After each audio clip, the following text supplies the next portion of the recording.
आप सभी को हर हर महादेव। तो देखिए, आज हम इस वीडियो में आपको बताने वाले हैं कि आपको सोमवार में कैसे पूजा विधि करनी है, अपने घर में, मंदिर में या बाहर जाके। वैसे तो माना जाता है कि अगर आप घर में भी कर ले पूजा, बाहर नहीं जा पा रहे हैं, आपके आस-पास कोई ऐसा मंदिर नहीं है, तो आप घर में भी पूजा कर ले तो उतना ही फलदायी माना जाता है। तो पहले हम एक बड़े से बर्तन में आप अपने मंदिर की सारी मूर्तियों को, देवी देवताओं को नहलाने के लिए प्लेट में रख लेंगे। अब आपके पास कोई सा भी प्लेट हो सकता है, आप चाहें तो किसी और बड़े बर्तन में उन्हें रख के नहला सकते हैं या फिर एक-एक करके सबको नहला सकते हैं।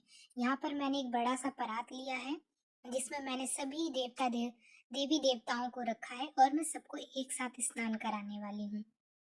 अभी ये हनुमान जी हैं, इनका श्रृंगार उतार के इन्हें नए वस्त्र पहनाएंगे नहाने के बाद इनके।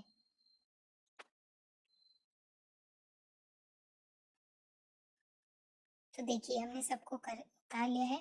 अब हम एक गिलास में गंगा जल डालेंगे। आप चाहें तो गंगा जल कलश में भी ले सकते हैं और जहाँ पर आप अपने देवी देवता को विराम करवाते हैं, आप वहाँ की भी सफाई कर लें। अब देखिए, आपको एक-एक करके सबके ऊपर गंगा जल से स्नान कराना है। आप चाहें तो कलश में भी गंगा जल ले सकते हैं, पर वो थोड़ा-सा बड़ा हो जाएगा, इसलिए आप अच्छे से इन्हें स्नान नहीं करा पाएँगे, तो गिलास में ही गंगा जल लेना अच्छा है। अब आप देखिए, इन्हें साफ कर लेंगे ऐसे, इनके जो हम तिलक लगाते हैं उनको अच्छे से साफ कर लेंगे और सबको एक-एक करके पोंछ लेंगे। ये राधा रानी है, पहले इनको पोंछ लिया है मैंने, इसके बाद मैंने लड्डू गोपाल को पोंछ लिया है। अब इसके बाद मैंने गणेश जी को पोंछा है, फिर लक्ष्मी जी को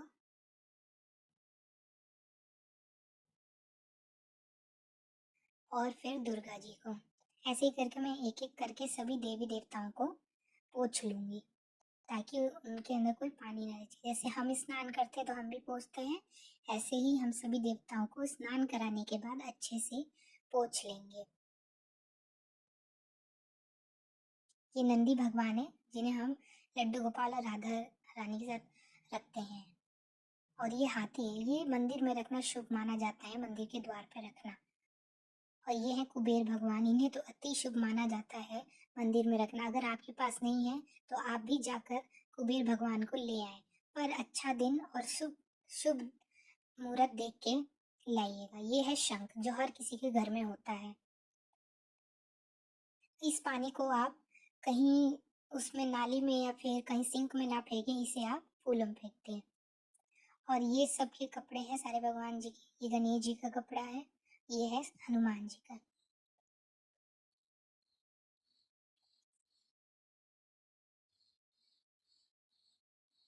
अगर आपके पास हरे रंग के कपड़े हैं तो आप हरे रंग के कपड़े सोमवार को पहनाएं सभी देवी देवताओं को। अगर नहीं है तो भी कोई बात नहीं, आपके पास जो वस्त्र हैं आप वो उन्हें पहना दें, पर हरे रंग के कपड़े पहनाना शुभ माना जाता है सावन में।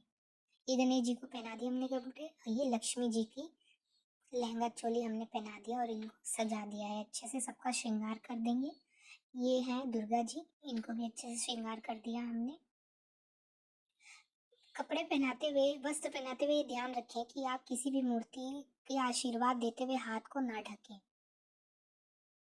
क्योंकि अगर आप आशीर्वाद देने वाला हाथ ही ढक देंगे तो आपको आशीर्वाद कैसे मिलेगा। ये राधा रानी को मैंने तैयार करा है, ये देखिए कितनी सुंदर लग रही हैं। ये है लड्डू गोपाल जी। अब इनको तैयार करेंगे, इन्हें हमने हरे कलर के कपड़े पहनाए हैं क्योंकि हमारे पास इनके लिए हरे कलर के कपड़े थे और सावन में शुभ माना जाता है। अब हम करेंगे शंकर जी की। सबसे पहले अशोक सुंदरी पे जल चढ़ाएंगे, फिर शिवलिंग पे जल चढ़ाएंगे। और ध्यान रहे, जल गंगा जल होना चाहिए। अगर आपके पास पूरा भी गंगा जल नहीं है तो आप थोड़ा सा जल में गंगा जल मिला सकते हैं।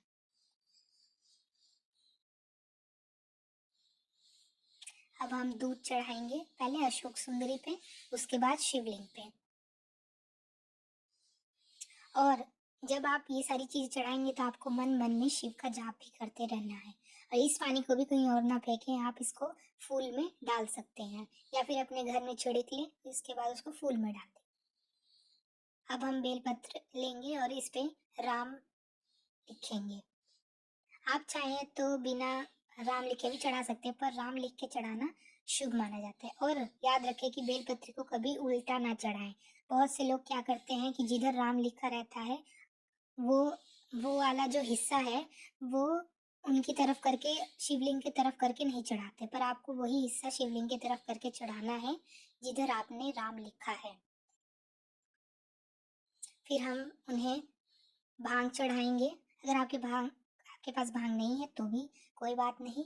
फिर हम धतूरा चढ़ाएंगे। धतूरा भी बहुत शुभ माना जाता है, इनका प्रिय होता है। फिर हम मसूर की दाल चढ़ाएंगे, लाल मसूर की दाल। उसके बाद हम काला तिल चढ़ाएंगे। आप अपनी श्रद्धा से कुछ भी इन्हें चढ़ा सकते हैं, जो भी आपको पसंद है। फिर हमने पीला फूल, कनेल का फूल चढ़ाया है उन्हें, ये अति शुभ माना जाता है। फिर हमने सफ़ेद फूल चढ़ाया है। अब हम इनका श्रृंगार कर रहे हैं। देखिए, आप पहले हमने पीला चंदन लिया है, और जब भी आप श्रृंगार करें तो आप बेलपत्री के डंडे से ही श्रृंगार करें। अब लाल चंदन लिया है, क्योंकि बेलपत्री के डंडे से अगर हम श्रृंगार करते हैं तो अति शुभ माना जाता है वो। लाल चंदन, कभी भी लाल सिंदूर ना लगाएं, हमेशा लाल चंदन ही लगाएं। और आप अपनी इच्छा के अनुसार दक्षिणा भी चढ़ा सकते हैं। अशोक सुंदरी पे लाल फूल चढ़ाना चाहिए, तो हमने अशोक सुंदरी पे लाल फूल चढ़ाया है। और अब हम घी का दिया जला देंगे उन्हें। घी का दिया जलाना अति आवश्यक होता है और शुभ माना जाता है। अगर आपके पास जनेब नहीं है तो आप मौली भी चढ़ा सकते हैं। देखिए, मैंने भी मौली चढ़ाया है। और कोई भी फल हो आपके घर में वो चढ़ाए, पर वो फल साफ होना चाहिए, ध्यान रखिए। तो ये आज की पूजा विधि थी हमारे पूरे मंदिर की। अगर आपको अच्छा लगे तो वीडियो को लाइक एंड